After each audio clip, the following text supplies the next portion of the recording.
Voilà, c'est reparti. Soyez à nouveau les bienvenus ici. Bienvenue à ceux qui nous rejoignent peut-être après le déjeuner. Alors, le programme évolue un tout petit peu en ce début d'après-midi, puisqu'on attend Axel Lemaire pour 15 heures. Donc, on va légèrement changer notre programme, mais aucun changement sur l'ensemble de cette journée. On va pouvoir faire le tour de tous les sujets qui nous intéressent et qui sont prévus jusqu'à un peu plus de 17 heures. Alors, pour démarrer cet après-midi, on va s'intéresser aux données. Vous savez qu'elles sont au cœur de la publicité mobile. Et je vais donc appeler un spécialiste de chez Radium One. C'est Adrien Delambre. Je ne sais pas où est Adrien. Business Development Manager. Bonjour. Bonjour. Bonjour Adrien. Adrien qui est assez fan, visiblement, et qui va vous présenter donc, les nouveaux enjeux de la connaissance client dans ce monde publicitaire mobile. Merci beaucoup. Tout le monde m'entend, ça va?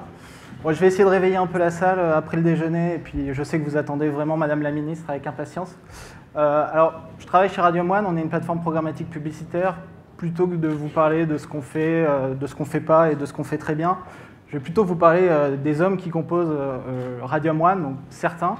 C'est la data, vous le savez, dans la publicité, c'est un sujet qui est assez disruptif, plutôt nouveau. Et pour traiter ce sujet de la data, il faut des profils qui sont eux aussi très disruptifs. Parmi les gens qui travaillent chez nous, on a quelqu'un qui a monté notre plateforme et qui, sur son temps libre, il a monté World of Tanks. Alors, je ne sais pas si vous connaissez World of Tanks. C'est un MMO joué par 90 millions de personnes dans le monde. Voilà, sur son temps libre, tranquillement, je monte World of Tanks. On a aussi des gens qui viennent de la biologie moléculaire, parce qu'étudier des molécules dans un pétri, ça revient un peu au même que d'étudier des octets sur un serveur. Et donc, c'est des gens qui sont capables de cruncher des terabits de données pour nous sortir des bons insights pour les marketeurs. On a aussi des gens qui font le MIT tranquillement, qui posent des brevets, qui sont aujourd'hui CIO chez nous. Et on a Maxime, qui est en direct de San Francisco, qui s'est levé très tôt, il y a 9 heures de décalage, et qui est en direct, là, qu'on verra tout à l'heure, qui gagne des hackathons, qui est directeur de l'engineering chez nous. Voilà. Ces 4 profils, pour vous montrer un petit peu la composition du staff chez Radium One, il y en a d'autres, on est 330, et en tout cas, voilà, sans vouloir dire ce qu'on fait chez nous, vous avez compris qu'on avait plutôt une bonne équipe dont on est très fiers. Voilà, ils sont là. Alors, moi, pourquoi je suis là aujourd'hui devant vous? C'est parce que je pense que depuis 2008, on a fait du mobile marketing, mais pas forcément de la manière la plus optimale. Alors, je suis un repenti, moi, je peux vous le dire. Je viens de Bike-Elite, qui est une des meilleures agences de conception-développement d'appli mobile sur la place de Paris. Et en fait, avec les directeurs marketing, on a trop mis l'emphase sur l'application. Alors, il y avait un monsieur de Forrester ce matin qui disait, bah oui, 80% du temps passé sur mobile sur 5 applications. Sauf que ces 5 applications, ce n'est pas l'application d'Evian, ce n'est pas l'application de Carrefour. Hein. C'est Facebook, c'est Amazon, c'est Google, c'est WhatsApp. Donc à force de mettre trop l'emphase sur le mobile, on a oublié que le mobile, ce n'était pas une technologie, c'était un usage. Et donc l'idée qui nous anime, c'est comment on remet l'usage mobile au centre de notre démarche marketing. La deuxième chose, c'est je ne suis pas trop d'accord avec le positionnement. Alors Renaud l'a dit tout à l'heure, c'est juste un titre de conférence. Mais je pense qu'on ne peut pas parler aujourd'hui de mobile only. Le client, il a 10 mains, c'est-à-dire, OK, il est sur son smartphone, mais il est aussi sur sa tablette, il regarde la télé, il est en magasin, il se déplace, il fait des choses dans le monde réel. Et on a vraiment envie de comprendre ce qu'il fait et pas de se cibler uniquement sur le mobile. Et ça, c'est encore une chaîne que les directions marketing ont au pied, dans le sens où elles ne se sont pas libérées de cette vision en silo, où on a une approche marketing très intégrée, cross-channel, voilà, c'est le mot un peu à la mode, et où on évite de parler du mobile uniquement en étant très focus sur ce canal, alors qu'on sait qu'aujourd'hui, le consommateur navigue entre ces différents canaux. Et en fait, ce que je voudrais dire aujourd'hui, s'il y a un seul message que je dois faire passer, c'est qu'il faut reconsidérer le mobile pour ce qu'il est, à savoir une sonde qui est directement pluguée au cerveau du consommateur, de votre cible, de votre client, de votre prospect. Moi, il y a juste un chiffre que je trouve fabuleux. Il y a plus de gens dans le monde qui ont un téléphone que de gens qui ont une brosse à dents. C'est-à-dire que dit autrement, il y a plus de gens dans le monde qui ont un téléphone que de gens qui ont une bonne haleine. Donc, pour vous rendre compte à quel point le téléphone il est rentré dans nos vies, il nous accompagne tout le temps, je crois une stat fabuleuse, 80% des gens dorment avec leur téléphone. Donc ça veut dire, voilà, c'est vraiment une sonde qui est sur nous. Et en tant que sonde, elle vous permet à vous, marketeurs, de collecter des informations pour proposer un service à vos consommateurs et pour lui envoyer le bon message au bon moment. Alors ces données, c'est des données de géolocalisation, des données de comportement, des données de contexte. Bon, tout ça, vous connaissez. Mais ces données, on doit être capable de les puiser, de les rassembler en un endroit et avec le consentement de l'utilisateur, les resservir dans notre parcours marketing. Et c'est à travers ce use case pour McDonald's, je vais vous montrer comment on peut utiliser de la donnée, donc on n'est plus du tout dans le monde de l'application, pour faire venir des gens en restaurant. On a travaillé avec McDonald's aux États-Unis, énorme campagne mobile destinée à faire venir des gens en restaurant pour consommer du petit déjeuner, le Egg McMuffin, si vous connaissez. Et plutôt que d'arroser tous les États-Unis, on s'est dit, tiens, est-ce qu'il ne serait pas mieux d'analyser les gens, grâce aux plateformes de marché, des données qu'on est capable de récupérer sur les ad exchange, les gens qui passent dans les zones de chalandise des restaurants et de les recibler avec une publicité pour les amener à pousser la porte. Donc vraiment de l'achat d'impulsion, ah ouais, j'ai faim, j'ai pas mangé ce matin, je suis en avance au bureau, je pousse la porte et ça y est, je consomme du Egg McMuffin. Et ça, c'est tout bête. On prend la donnée de géolocalisation, on prend de la donnée de temps et on la réinjecte dans notre démarche marketing et on est sur des résultats assez incroyables. On a des performances qui sont quintuplées par rapport à une campagne mobile classique. Rien qu'en se disant, bah oui, les gens qui passent près d'un McDonald's, c'est sans doute les gens qui ont le plus de chances de rentrer dans le restaurant et qui ont le plus de chances d'aller commander un Egg McMuffin. Et ça, c'est très important. Alors bien sûr, il faudra les bons outils, Maxime en parlera tout à l'heure. On ne peut pas analyser comme ça les données qui nous viennent, mais les outils existent, des partenaires comme Radium One savent le faire et peuvent aujourd'hui vous guider dans une démarche marketing assez intelligente, assez surprenante et finalement très ciblée, assez tactique, qui donne des résultats vraiment incroyables.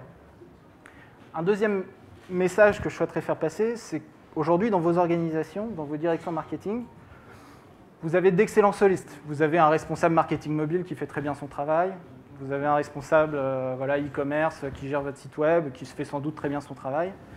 Et en fait, ces gens-là, avec un peu de chance, ils discutent. Souvent, ils ne discutent pas trop ensemble, ils n'ont pas les mêmes KPI ou pas les mêmes outils, des outils qui ne communiquent pas ensemble. Et nous, ce qu'on essaye de vous dire, c'est à vous, directeur marketing, essayez de devenir un chef d'orchestre, c'est-à-dire quelqu'un qui puisse coordonner tout ça pour faire une belle symphonie.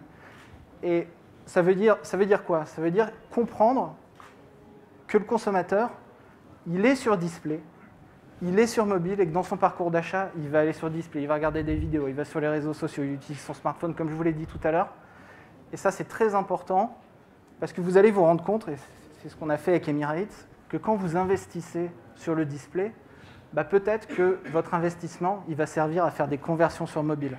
Ou inversement, quand vous investissez sur mobile dans des campagnes publicitaires, peut-être que votre investissement, il va transformer sur display ou également en agence, en magasin, en restaurant, etc. Et ça, c'est extrêmement important parce qu'aujourd'hui, avec des outils de mesure classiques des performances de campagne publicitaire, vous passez à côté de toute une dimension héroïste très forte parce que vous n'êtes sans doute pas tout le temps capable de mesurer que votre investissement display il est en train de faire de la transformation sur mobile. Et ça, c'est très, très important. Et encore une fois, il faut avoir les bons outils de mesure, cross-channel, une démarche marketing intégrée. Enfin, alors vous reconnaissez tous ce petit objet, un beacon.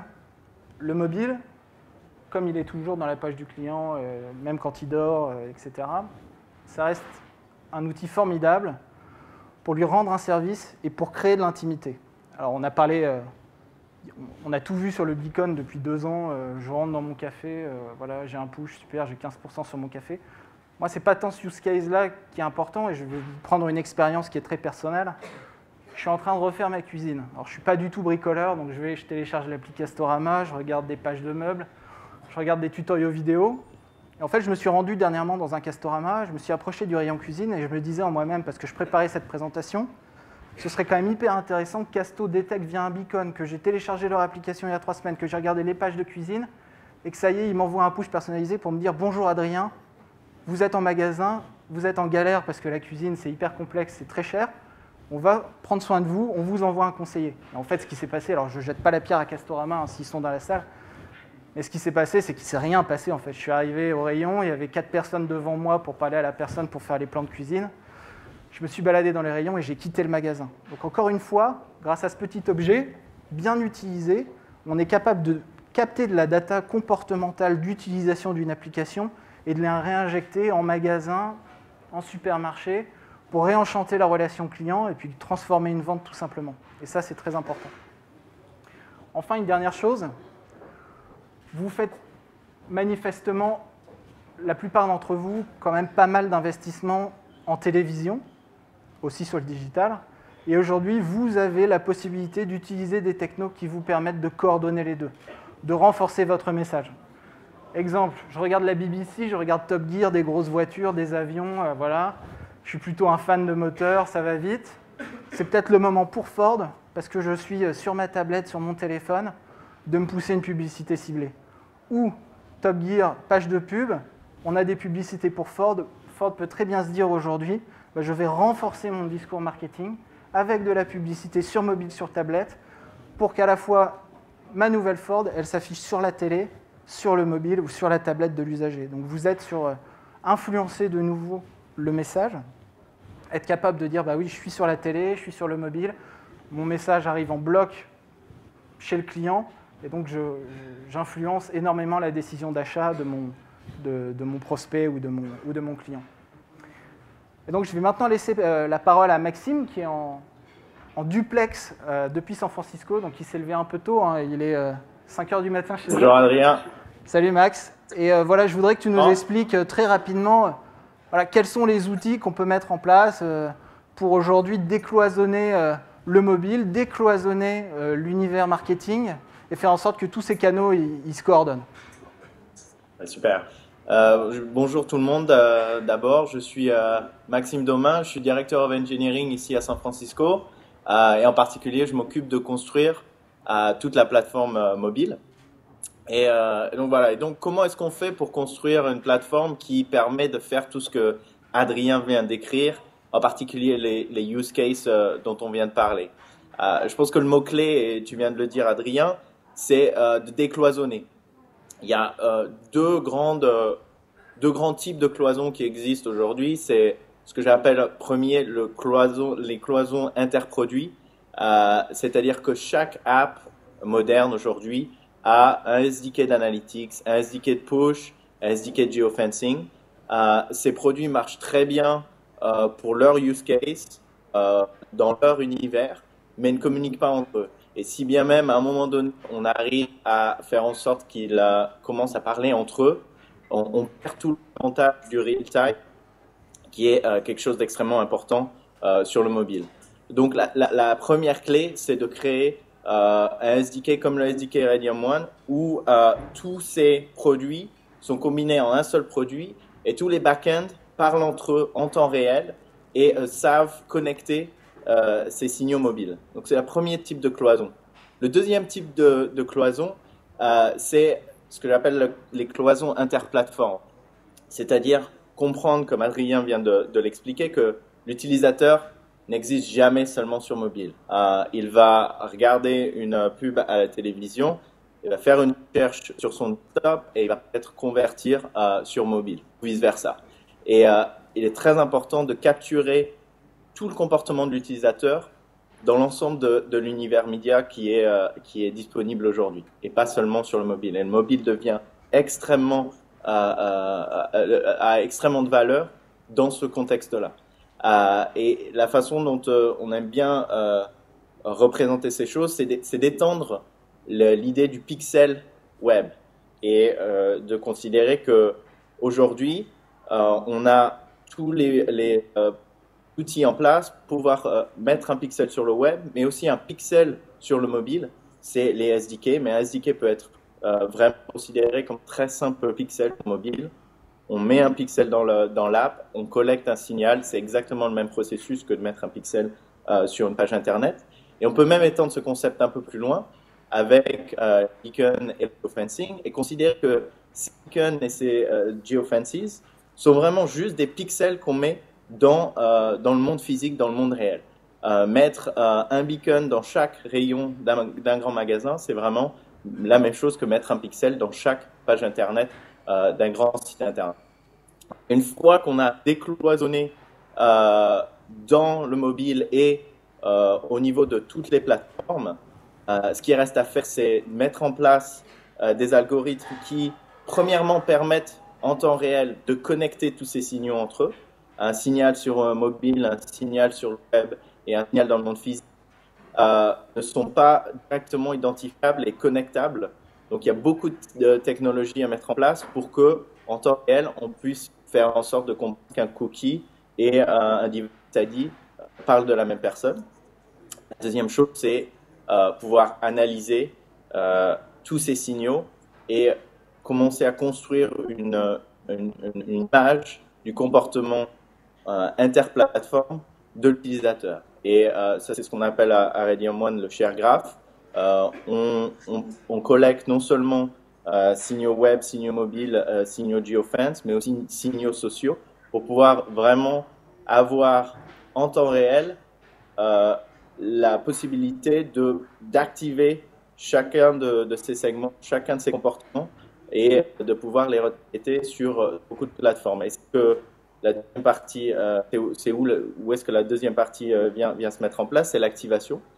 Et ce qui est intéressant de voir ici, c'est que l'activation est aussi multiplateforme. On reçoit des signaux sur plateforme. On a la possibilité d'activer ces signaux sur beaucoup de plateformes. Des ads sur le web, des ads sur mobile, des push notifications sur mobile. Et ce qui est intéressant de voir, c'est que un signal qu'on reçoit sur mobile ne va pas forcément se transformer en une ad sur mobile, mais vu que tout est centralisé dans un algorithme central, on va pouvoir rediriger ce signal sur le web si ça a beaucoup plus de sens. C'est-à-dire qu'une recherche sur mobile pendant que l'utilisateur regarde la télé, par exemple, va pouvoir se transformer en une ad sur le web qui va peut-être être plus efficace parce que c'est là que pour cette marque, l'utilisateur a le plus de chances de convertir en un achat. Et la dernière étape qui pour nous est vraiment cruciale, c'est d'ajouter un énorme layer de visibilité et de pouvoir voir à chaque étape de la vie de l'utilisateur dans l'app, sur le mobile et dans le monde physique, de pouvoir voir non seulement le comportement, comprendre comment les segments d'utilisateurs évoluent, mais quel est l'impact de chaque campagne sur ces segments interplateformes et de pouvoir faire une feedback loop, c'est-à-dire dire, eh ben, on a vu ce que cette campagne a fait, on peut tester une nouvelle campagne avec un paramètre un peu différent et mesurer très précisément quelle va être la différence. Donc voilà, j'ai essayé très rapidement de montrer en gros comment est-ce qu'on construit une plateforme qui permet de faire du vrai mobile, c'est-à-dire de le considérer non seulement en tant que tel, mais aussi dans un univers complet qui inclut le média et le monde physique. Merci, voilà, Maxime. Merci. Et donc,